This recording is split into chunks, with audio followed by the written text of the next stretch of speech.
Hi అండి, welcome to my channel.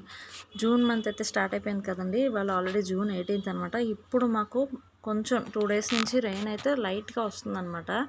చాలా చల్లగా, చాలా అంటే చాలా బాగుంది ఇప్పుడు క్లైమేట్. అస్సలు మేము ఎండలు అయితే అస్సలు భరించలేకపోయామండి. పిల్లలు అయితే చాలా ఇబ్బంది పడిపోయారు. ఇదిగో చూడండి, మా గోవా ప్లాంట్ ఇప్పుడు ఎంత ఫ్రెష్ అండ్ రిఫ్రెషింగ్గా ఉందో. ఫుల్ ఆఫ్ అసలు గోవాస్తో నిండిపోయిందనమాట. చాలా టేస్టీగా ఉంటాయి ఈ గోవాస్ కూడా. క్లైమేట్ కూడా చాలా ప్రశాంతంగా ఉందన్నమాట. చూడండి రోడ్ అంతా ఎలా అయిపోయిందో వర్షంతోనే.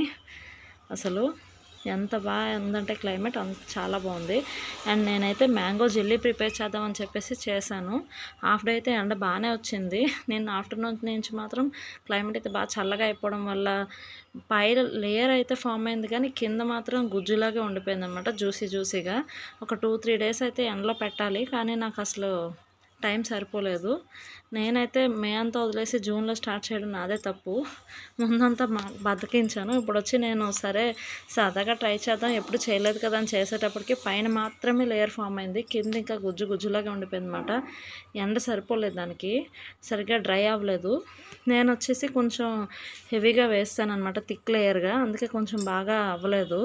అండ్ వీడు వచ్చేసి నా కొడుకు, చూడండి ఎంత పెంకోడంటే వర్షంలోనే ఆడతానంటాడు. మా బాల్కనీ వచ్చేసి ఫుల్ ఆఫ్ వాటర్తో ఉందన్నమాట. బాగా తడిగా ఉంది వర్షం వల్ల. చూడండి ఎంత తడిగా ఉందో. వీడు వచ్చేసి వర్షంలోనే ఆడతానని చెప్పేసి సైకిల్ లోపల పెడుతున్నా సరే బయటికే వచ్చేస్తే బయట మాత్రమే తొక్కుతాను అంటున్నాడు. చూడండి ఎలా అయినా బయటికి తీసుకురావాలని ఎంత విఫల ప్రయత్నం చేస్తున్నాడంటే. వాడికి బోరింగ్ కూడా, వాళ్ళ అక్క వచ్చేసి స్కూల్కి వెళ్ళిపోయింది అనమాట. ఒక్కడే ఉండడం వల్ల చాలా బోర్ కూడా ఫీల్ అవుతున్నాడు. ఏం చేయాలో తెలియక ఇలాగే నన్ను టార్చర్ చేస్తూ ఉంటాడు. బయటికి రావద్దు అంటే బయటికి రావడం, అన్ని వస్తువులు పాడు చేస్తూ ఉంటాడు అనమాట. చూడండి ఎలా నవ్వుతున్నాడో రావద్దు అని అంటే. వాడైనా బయటకు వచ్చేయాలి, సైకిల్ అయినా బయటకు వచ్చేయాలన్నమాట, అంత పెంకోడు. అండ్ నేనైతే కొంచెం వర్షం పడుతుంది కదా అని చెప్పేసి గోంగూర తీసుకొచ్చాను. అదైతే కొంచెం నాటుదాం అని చెప్పేసి మేడ మీదకి వచ్చాను అనమాట. వర్షానికి మా బట్టలన్నీ చూడండి ఎలా పాడైపోయాయి. ఇప్పుడు అవన్నీ మళ్ళీ క్లీన్ చేయాలి. చూడండి ఇప్పుడు నేను వచ్చి గోంగూర తీసుకొచ్చి సరదాగా అప్పుడప్పుడు ఇలాంటి ప్రయోగాలు చేస్తూ ఉంటాను అనమాట. నా దగ్గర గార్డెనింగ్ టూల్స్ లేవని ట్యాంక్ పెట్టిన పుల్లు ఉంటుంది కదా, దాంతో కొంచెం హోల్స్ చేద్దామని తీసుకెళ్తున్నాను అనమాట. నాకు గార్డెనింగ్ అంటే చాలా ఇష్టం, కానీ పిల్లలతో అస్సలు టైం ఉండదు. అప్పుడప్పుడు ప్రయోగాలు చేస్తూ ఉంటాను, కానీ దానికి కంటిన్యూషన్ అయితే ఉండదు అన్నమాట. కొన్ని రోజులు చేయడం, కొన్ని రోజులు ఆపేయడం జరుగుతూ ఉంటుంది.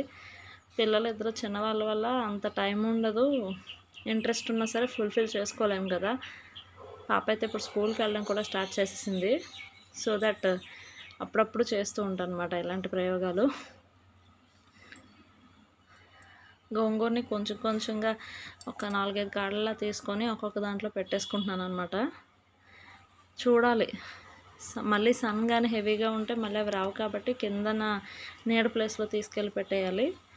లేదంటే కనుక పైన తీసుకొచ్చి పెడుతూ ఉంటాను. పిల్లలకి ముందు నేను చాలా ఇంట్రెస్టింగ్గా గార్డెనింగ్ చేస్తూ ఉండేదాన్ని, కానీ ఇప్పుడు అంత ఇంట్రెస్ట్ అయితే రావట్లేదు. పిల్లలతోనే, ఇల్లు క్లీనింగ్తోనే టైం సరిపోతుంది అన్నమాట. ఇంతకుముందు అయితే చౌహాన్ క్యూ ప్రాసెస్ అంటూ అన్నీ చూసి చేస్తూ ఉండేదాన్ని. లిక్విడ్స్ అన్నీ చేసి అన్ని ప్లాంట్స్కి ఇచ్చి ఫ్లవరింగ్ అది చాలా బాగా వచ్చేది. అంత బాగా పెంచుకునేదాన్ని మొక్కల్ని. ఇప్పుడు మళ్ళీ అసలు అంత టైం పిల్లలు చిన్నోళ్ళ వల్ల అవ్వట్లేదు అనమాట.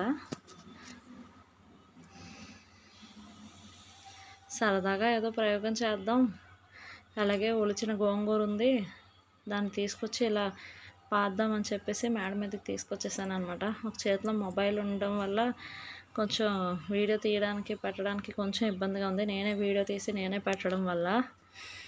దానికి తోడు మా అబ్బాయిని కింద వదిలేసి వచ్చాను. వాడు వచ్చేసి ఎక్కడ వర్షంలో పడిపోతాడో అని భయం, ఎక్కడ నా కోసం వెతుక్కుంటూ ఏడుస్తాడమో అదో భయం. దాంతో టెన్షన్గా ఇవి కొంచెం ఇలా పెట్టేస్తున్నాను అనమాట. చూడాలి, 1 weekలో అయినా కనీసం మొలకలు వస్తాయేమో. ఆల్రెడీ నేను మొన్న పుదీనా తీసుకొచ్చాను, అది వచ్చి 2 days నుంచి బాగా ఎండగా ఉందని చెప్పేసి కొంచెం నీడ ప్లేస్లో పెట్టాను అనమాట, ఇంటి కింద. అది కూడా ఒక 1 weekలో మొలకలు వస్తాయేమో చూడాలి. వస్తే మనం ఇంట్లోనే ఆర్గానిక్గా పండించుకున్నట్టుగా అవుతుంది కదండి. ఆల్రెడీ 2-3 times మేము ఆర్గానిక్గానే పుదీనా చేసుకొని తిన్నాము. ఈ సమ్మర్కి బాగా పాడైపోయింది అనమాట పుదీనా మొత్తం. అందుకని మళ్ళీ వేరే దాంట్లో కొత్తగా నాటాను అనమాట. అది తీసుకెళ్ళి నీడలో పెట్టాను. ఇప్పుడు ఇది కూడా తీసుకెళ్ళి నీడలోనే పెట్టేస్తాను. Okay friends, bye.